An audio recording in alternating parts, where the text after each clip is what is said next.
Okay. Good afternoon. Good afternoon and welcome to the Ideal London second birthday. So nice to see you here. We've actually been open a little longer than 2 years, but we thought we'd celebrate it on the basis that we had our birth, if you will, when the Prime Minister was here to kick us off as part of a series of activities in London. It was great to have him here. And we're hopefully going to just give you a little bit of an update of what's been going on over the last while. So we've got a few guests with us here. You'll recognise these two fine gentlemen next to me here, who will be talking a little about our respective parts of the partnership, because between the three of us, we make up the three founding partners of Ideal London, which has been an exciting opportunity for us over the last few years. And I think has done some great stuff, and the testament to many of you who have been involved in Ideal London or are involved in Ideal London, thank you. So thank you to the partners who have made it possible. Thank you to all of you who have got engaged and been part of what I think has been a real great learning experience for us, but also a great opportunity to really engage with a fabulous community and with many of you who are part of that community. So we've got myself, Richard and Tim will just give you a few reflections on the last few years. Then Eileen Burbridge from Tech City will be joining us to give you a little bit of a review of some of the things going on there, particularly the Future 50, which was actually launched 2 years ago here as well at the same time. So we'll give you a little bit of an update on that. Then obviously, after we've done a little bit of that, will be lots of opportunity to network, to eat, to drink, and all those things you do so well here. So it was obviously great to... So I guess the interesting thing was, it was a couple of years ago. Now, amazingly enough, it was a couple of years ago when we had that launch event here with the Prime Minister. And, that was when we really got the opportunity to make the announcement about our partners UCL and DC Thomson. And it came from, as we probably said back then, some fairly humble roots where I happened to bump into a guy I know from Scotland who is involved in one of the DC Thomson businesses called Bright Solid. He's a great entrepreneur in Scotland, Chris van der Karl, and we said, actually, we're doing some stuff down in London, or you guys are doing some things. Wouldn't it be quite nice if we worked out some way of working together? We then, I think we probably knew Tim at that point, and we said, wouldn't it be good actually if we could pull the kind of university side in, and obviously given the entrepreneurial nature of UCL, it seemed like a kind of obvious, although not straightforward, partnership to put together. And we eventually got it together, and we had this great location that Tim and the team were able to get. And I think it's been used in a very flexible way over the last number of years and given us lots of opportunities to get a lot of people involved. So a couple of years ago, launched by the Prime Minister, and I think we were really trying at that time to align to all our individual objectives, which the guys will talk about, but also to recognise that there was something happening in London at the time. And the growth of Tech City, the kind of support the government had given to entrepreneurial companies, to the whole climate that had emerged around funding and capital and so on in London, and of course the necessity there was in the UK for us to drive some of the innovation that we do so well in the UK and to commercialise and translate that into real companies that do real things. And that's increased, as you've seen from the kind of various government narratives about the productivity of the UK, which clearly is lagging significantly behind where the government, and I guess most of us would like it to be, given the challenges that ultimately brings to a country. So I think you epitomise, and the folks who are involved here in the work we've done here of trying to come together as industries to see if we can do something to improve that position. It was interesting because, we've had quite a number of startups here through today. So there have been about 31 startups, and given obviously we started and there's been a number of resident over the period, but there's been about 31 startups who have been in the centre up to date, who are actually resident here. Over 130 customers we've had come and visit, and that's been a big characteristic that we thought would be interesting, but has actually turned out to be much, much more vibrant than we thought. So we've had people like Heathrow Airport, Network Rail, Atos, NATO, Amex, BT, Atkins, a whole bunch of others who have come here have started to meet some of the startups, but also started to hook into the kind of innovation system that's here and recognize that maybe there's some benefit for them thinking a little differently about things. And I think that's one of the characteristics that this kind of centre brings. Not only is it great for the residents here, but it's also great for the companies and others who touch the environment and start to experience some of the magic that can be involved when you really unleash innovation in a big way. We've seen close to 100 jobs created here in Ideal London as part of it. There's been over 50 pilot pieces of work actually kicked off with real companies as a result of that engagement. And we've seen the blueprint, certainly from a Cisco perspective, for our cohorts around the world to take the model that we have in Ideal London and try and replicate it in various areas, including South Korea and Australia and so on. So that's been very powerful. Some expected consequences, but some quite unexpected consequences as well. We then also have some really notable companies. I mean, many of you have met Jenny here, who's from Snap Fashion, who was was our first winner of Ideal of the big awards. And Jenny's been a great story for us and a bit of a poster child, as we like to think of her, who's now managed to get her Series A funding from Time Inc. Was given an MBE rather nicely this year, which she'll, I'm sure, flash out.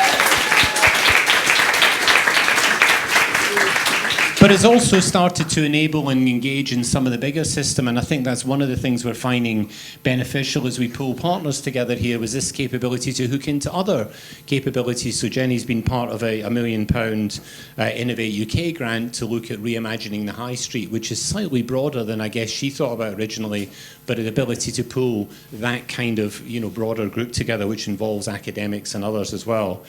And Jenny's more than doubled the size of her team since she's come here to Ideal London, has now moved into other premises and moving on through the business. So a great example. And then we've got some recent ones who have just joined us. We've got Hoxton Analytics who have just joined us. I guess those guys are here as well. And they're in the big data analytics space, super hot space, as you know, at the moment.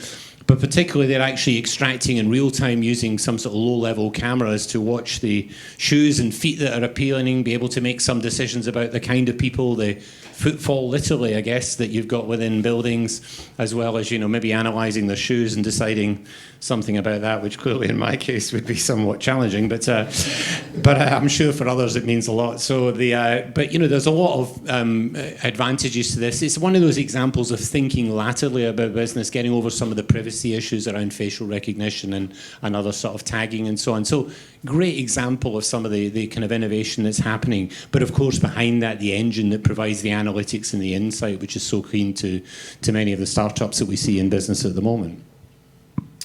And then from our perspective, one of the areas that we see as a great growth area, and I think the UK has a potential for some significant leadership in this, is in the world of IoT. And that's something that we at Cisco are very committed to.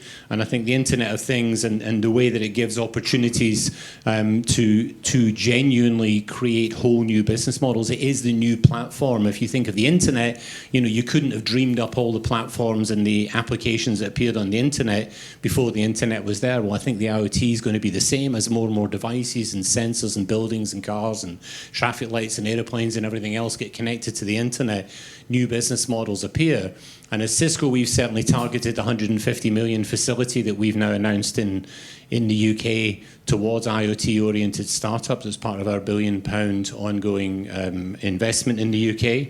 And we've been involved in the consortium and work that's gone up in Manchester. And in fact, Manchester won the recent Innovate UK Smart City award, which we're involved with as well, and clearly there's a whole series of IoT pilots around that. So lots of interesting things spawning off from here, which are very powerful and really pleasing, given when we started the Ideal London, it was a kind of idea, a twinkle in our eyes, and it's now, I don't know if it's a tear in our eyes now, but it certainly is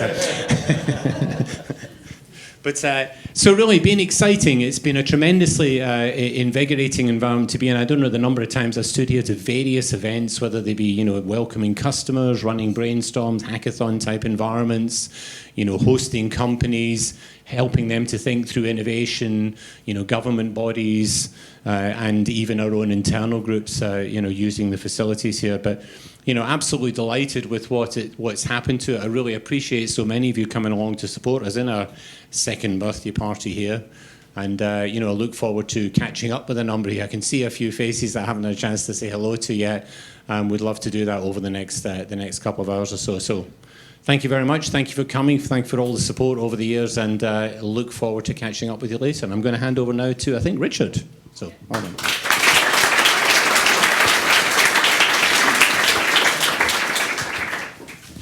I always think that following Phil Smith has to leave one a little bit tongue-tied. I think it's the Scottish accent that my mother never taught me.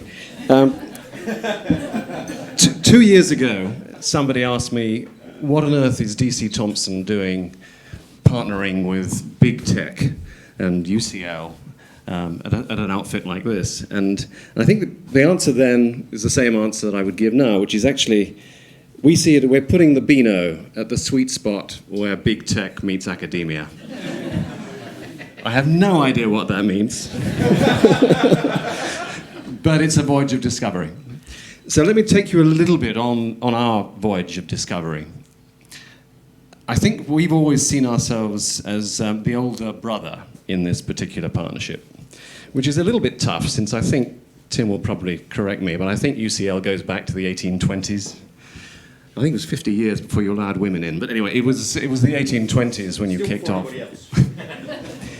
So I have to stretch our calendar a little bit back to 1817, when my great-great-grandfather, the founder of DC Thomson, was born. I can probably take it a little bit earlier than that, actually, to 1816, which is when the Dundee Courier first published.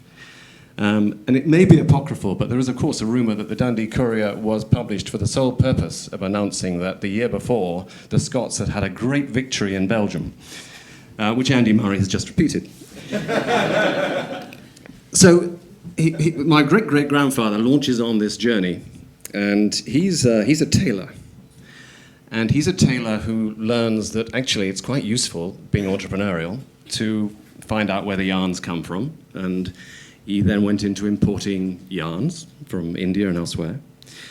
And then he worked through the commercial supply chain, as it were, and decided that actually only a ship or two wasn't a bad idea either. And as success built on success, he found himself heading towards, the 20th century, late 1880s, with a pretty successful business model, and so went into publishing. And we got slightly stuck at that stage in our journey, and we're still stuck in publishing. But what that has enabled us to do is to experiment a little bit along the way, and IDEALondon for us actually is a culmination of a lot of those experiments. So we did go into some pretty fringe activities. We invested in television at a time when television was black and white, and there really wasn't much else apart from the BBC. We went into radio, and that was fine. You had to sort of wind up the radio to make it work. And now, of course, we found ourselves experimenting in, and I think Phil touched on this a little bit just now, in sort of data analytics, in ed tech, in med tech, etc. And it's a really exciting time for us, because what we're really trying to do is to look at the ideas which will keep us as a family, and we are a family-owned business, running for the next 200 years. And that's, I think, personally what drew me originally when Chris van der Kuyl took me to one side and said, I've met this really, really interesting guy who happens to work at Cisco, and he's got great ideas about an innovation center. It was tapping into this pool of, well, a lot of it's here in front of me, bright ideas, fantastic energy, and most of all, I think, the ability to have that vision of a changing world, to see what the world might be in 5, 10, 20 years' time, which is a real talent. And not many people have that talent, and I think a lot of you in this room almost certainly do.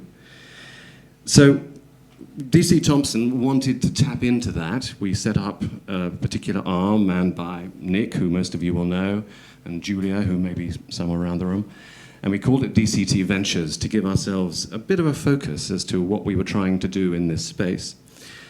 And we sponsored 9 of the 31 companies that Phil mentioned. But we've watched all of them. And that's what's been so fascinating, to be able to watch the development from a single idea into a business proposition into, in a number of cases, really successful business models, which has been really exciting. So the journey is continuing for us. I love that quote from Winston Churchill, that failure is not fatal, success is not final. What matters is the courage to continue. And that's, I think, our sort of mantra. DCT Ventures is still early stage, and we are still looking for the businesses that we will invest in for the next 200 years. But this has been a real feature of the journey, that we've learnt a hell of a lot on this over this last 2 years. We've got a lot to thank our partners UCL and Cisco for, but probably even more to thank you, the residents past and present, for, in terms of just opening our eyes to the art of the possible. So it has been a really exciting time, and we've really enjoyed being part of this. And I wish you all continuing success. Thank you.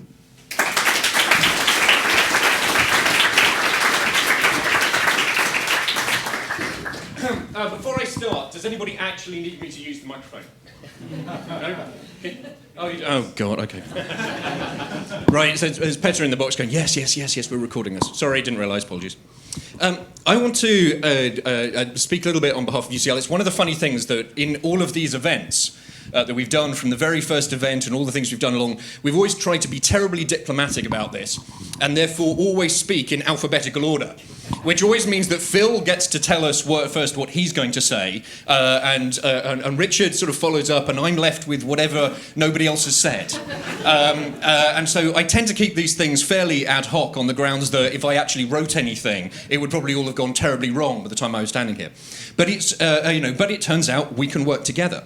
And one of the strange things about that, and Phil talked a little bit at the beginning of his remarks as to how we got here and what his recollection of how this started. Now, I don't know who here is currently involved in or has recently tried to start a business with a business partner of some sort.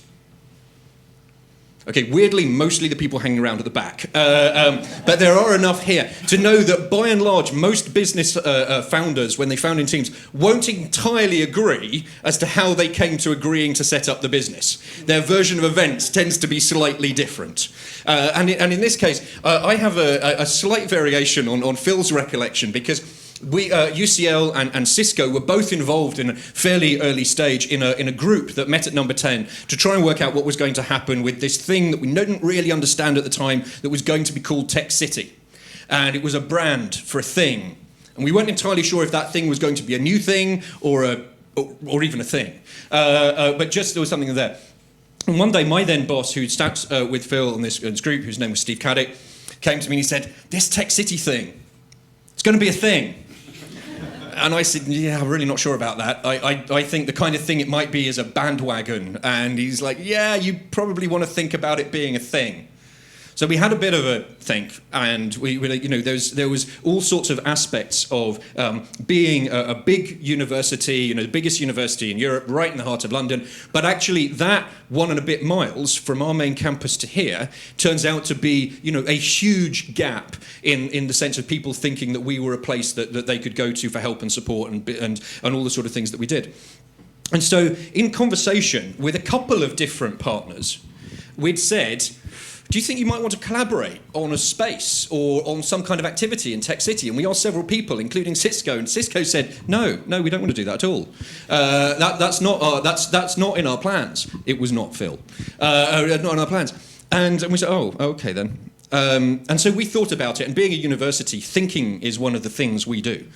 We thought about it for quite some time, and then one day there was a call that came to us from Cisco saying, actually, turns out our boss, now this was Phil, has had a conversation with the guys from Bright Solid, one of the customer and one of the subsidiaries of DCT, and they would like to do something in Tech City. Have you done anything yet?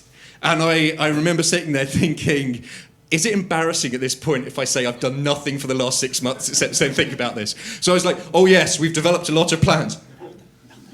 And actually we've got some ideas.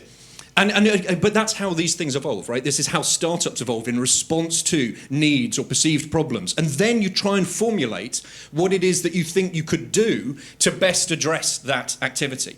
And what you hear from Phil and what you've heard from Richard is that we all started out with wanting to do something slightly different.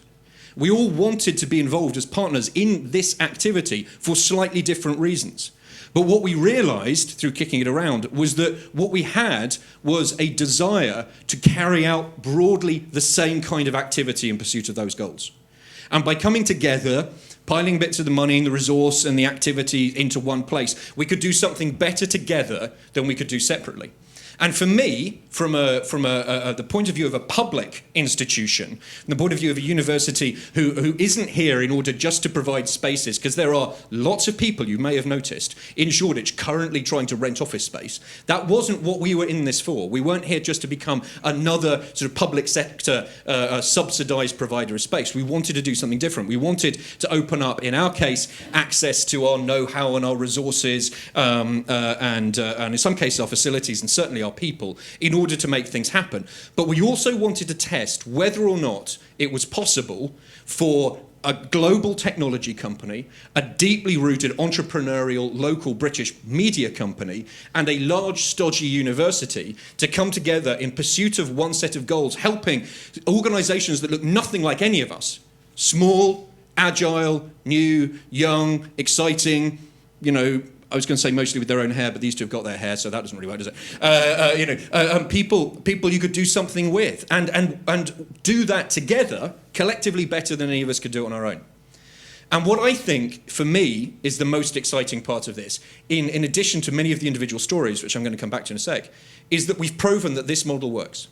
This was the first attempt in the world that we can find anywhere where a university and big companies of this sort have come together to create a facility like this specifically to help startups and small businesses. There isn't anything we can find in the US. We have people from the US who come over on fact-finding missions to find it out. We have people who come over.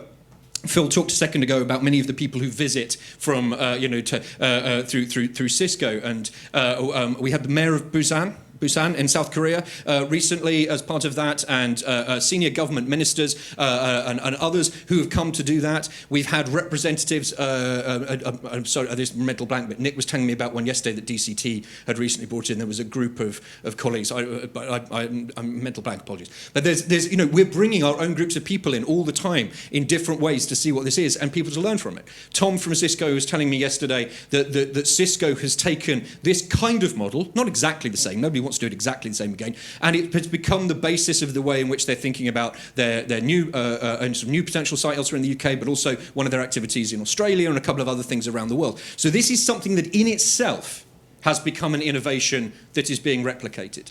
And if we can get even a fraction of the large corporates and the universities around the world to work together to do this kind of thing, we will have made a gigantic and a huge difference to the way in which small companies and entrepreneurs are supported everywhere. But it's not just the space. It's not just the physical bit in Shoreditch that we do. It's actually all of the other bits and pieces that come along for companies before they've even reached being here, and what we do with them afterwards, and all sorts of other parts of that collaboration. So we mentioned Hoxton Analytics. So if you, Phil mentioned them earlier, Hoxton Analytics is a former UCL student of only about a year ago who started doing this. He was a postgrad student. And the interesting thing is, obviously, you want as a company to know a huge amount about the people who walk into your store and to find it out. But most people don't want to have their photograph taken to their face, so that even if Google can carry out individual facial recognition, that's not something most people want. It's also not something that most retail stores need. They don't need to know specifically that it's you, or it's, okay, definitely not you. We know that person. But or whomever else it might be. Are you wearing shoes? Maybe. You may be, okay, because if not, this demonstration is about to go terribly wrong. Whereas what actually you need to do is be able to know enough about the people who've entered your store to be able to say, well, actually, we're getting this many people who come in, and how long do they stay for? Are the people who are coming in the kind of profile, male, female, age, roughly their level of affluence, things like that, and be able to link that to good and bad trading days and the rest of it. So look down at your shoes now, and work out what you think they say about you, because that's what Hoxton Analytics is testing. It's photographing your shoes, which turns out to be a much, much easier thing to do than individual facial recognition, and you can type against it to be able to tell you things, with particular exception of people who don't wear shoes, but thankfully you've got someone today, and Carly, who only wears shoes that would completely confuse a system like this. So there's an element of all of these things that we're going out to do things. It started with one of our students. It's now something that's come in here. It plays into the retail focus, which is one of the areas of critical interest to Cisco, and it's a long-term investment opportunity of the sort of thing that might at some point interest DCT as well. And so you've got these much bigger and more complex activities that are going on in addition to the stuff that you can see around you. We've got, and this is where I do need a note. Let's see if I can remember any of these things. This is even worse, because it's not even my handwriting. We've got companies like Health Connected, who've been through here before and whose logo's going around on the screens outside, where we're currently discussing with them a major bid under one of the European funding programs, which would take their life beyond where they go today.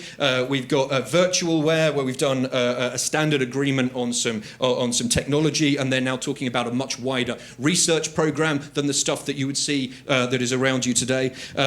Sparkle is here, and PyMapping sitting handily next to each other, or in front and back of each other, where we're talking about a partnership for a multi-million-pound European bid called Triangle, and again another collaboration under Horizon 2020, all about innovative new innovation models, all about the things that are here. These are companies that have been here and have left.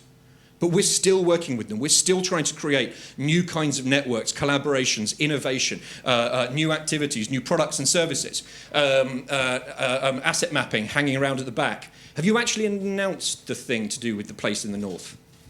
Cisco have, yeah. Cisco have. Have you announced your involvement in this bit? Little bit of LinkedIn. Do you want to just take the opportunity to shout it now? Because we've talked a bit about investment. This is something that's way more useful than investment, which is a potentially really big sum of money from a thing called a customer. Now, that may be a foreign concept to some of you, and just go with me that it's a demonstration customer, it's public sector and things like that, because otherwise this joke doesn't work. But basically, do you want to say anything about it, or is this a bad and embarrassing moment for something that wasn't prepped? We have one very kindly with Cisco, who invited us into a Innovate UK bid for IoT smart cities, which was £10 million for the consortium. And so what you've got is, yeah, there you go, that's it.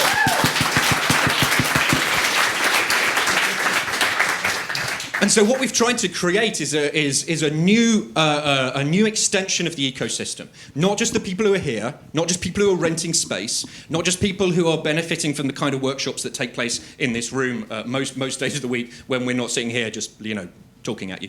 But something that goes on beyond that takes advantage of what was always supposed to be the purpose, which was to find companies who might be doing something interesting, may already have got to the development stage, may already have got some kind of basic product out into the market, but who needed, in Richard's term a little bit earlier on, a big brother to stand behind them in the playground.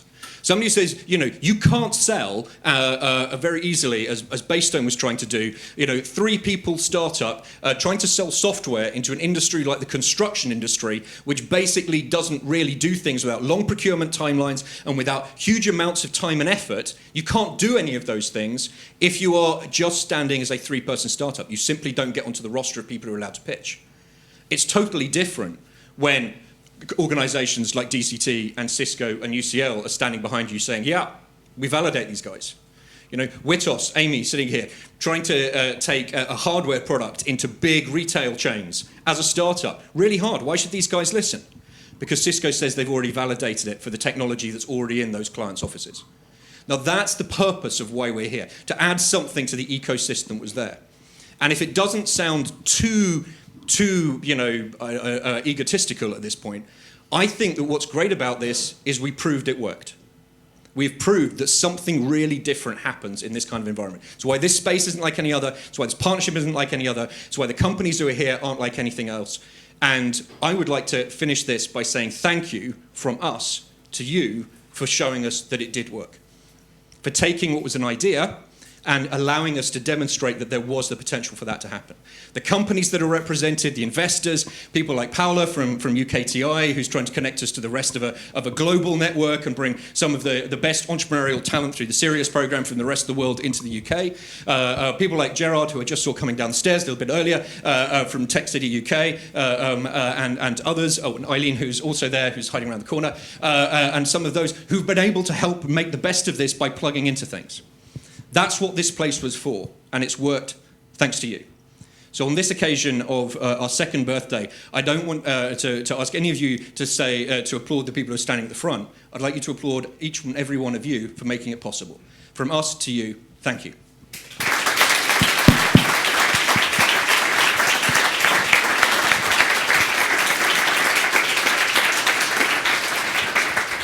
Somehow when Tim said he would struggle to fill up 2 minutes with his content, I was somewhat a little sceptical, but he managed to squeeze it in.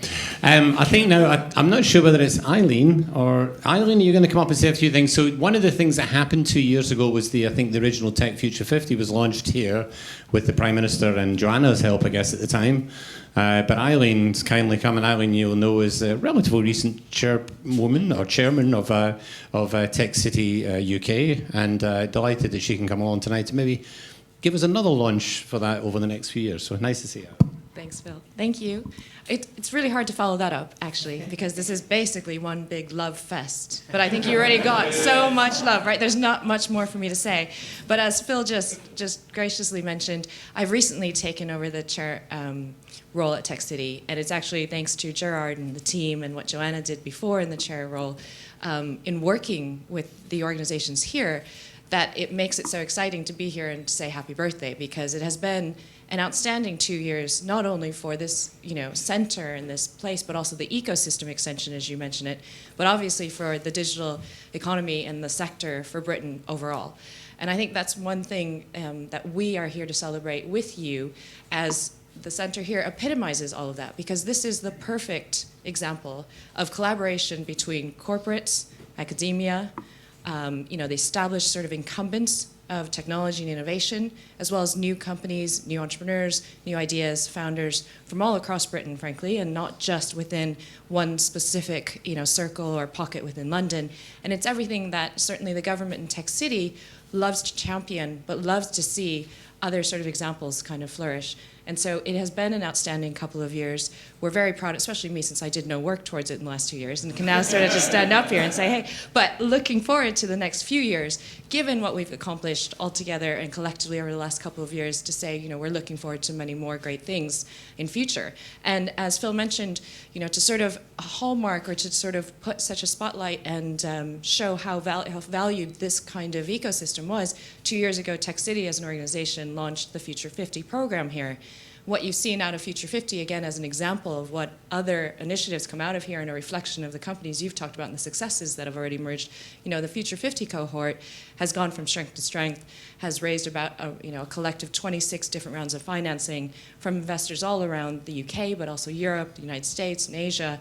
And again, is a nice microcosm of what we're seeing happening across the country.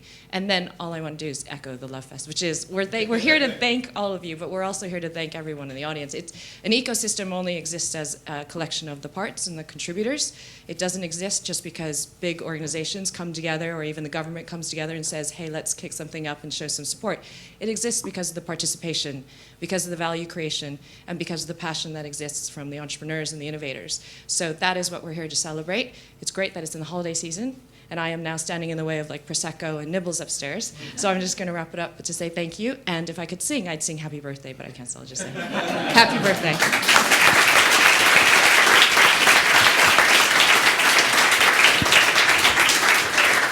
So I think that is the signal for Prosecco and nibbles. Thank you. Thanks very much.